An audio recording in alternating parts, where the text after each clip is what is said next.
And Iran is firing back at President Trump's threat to pull out of the Obama-era nuclear agreement. The top diplomat in Tehran sending this message to the White House 1 week before the deadline to recertify the deal. The U.S. has consistently violated the agreement, especially by bullying others from doing business with Iran. We will neither outsource our security, nor will we renegotiate or add on to a deal we have already implemented in good faith.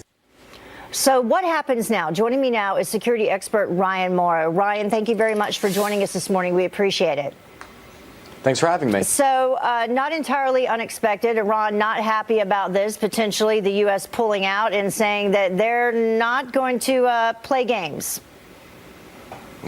What else is new? The Iranian regime is whining again. I mean, that's really what they're doing here. What their strategy is that they hope to make hundreds of billions of dollars from oil deals and other deals with international companies all around the world. And they realize that that's now not going to happen because even though the deal did happen, you've got President Trump in there now, and you've especially got Pompeo and Bolton in there, and they have their eye on stopping the Iranian nuclear program altogether, their state sponsorship of terrorism, and maybe even killing the Iranian Islamic Revolution altogether.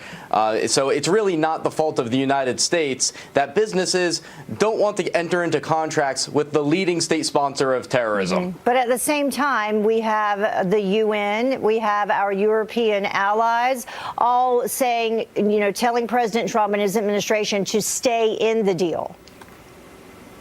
They are, but at the same time, they are also saying that they want to have additional demands, basically a supplemental agreement to the current deal. And so I don't think there's as much distance between the United States and Europe as it appears. And I think behind the bluster, you see a lot of fear on the part of the Iranian regime, especially when they look at North Korea, because they know North Korea knows a lot of their nuclear secrets. And if North Korea is running scared, then the Iranian regime sure should be as well. Yeah, and in reference to that, no doubt, North Korea watching what's happening with the Iranian deal and how that's being handled. No doubt they were listening to Benjamin Netanyahu the other day when he came out and he talked about, the spies that went in. They were able to bring out all of this information that actually confirmed that they were not, in fact, following through on the deal. What do you think they're thinking about all this?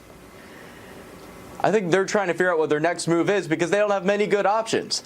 If they don't try to renegotiate the deal, even as angry as they are, then they could get sanctioned, and they're very vulnerable to international sanctions, even if people start trying to blame Trump for whatever type of diplomatic conflict arises, or they can make a mad dash towards nuclear weapons with a very bad result for them, especially because now they have to realize that the Israelis and presumably the Americans and others have penetrated the most coveted secrets of the Iranian regime. They have to look over their shoulders and say, I've probably got a spy behind me watching me right now. It really was amazing. But to listen to them, they're not backing down. This is what a top Iranian diplomat had to say, taunting President Trump. He said, to put it in real estate terms, when you buy a house and you move your family in it or demolish it to build a skyscraper, you cannot come back 2 years later and renegotiate the price. So basically, they're saying we're not following through on the terms when, Israel just has proof that they're not following through on the terms, which we suspected all along.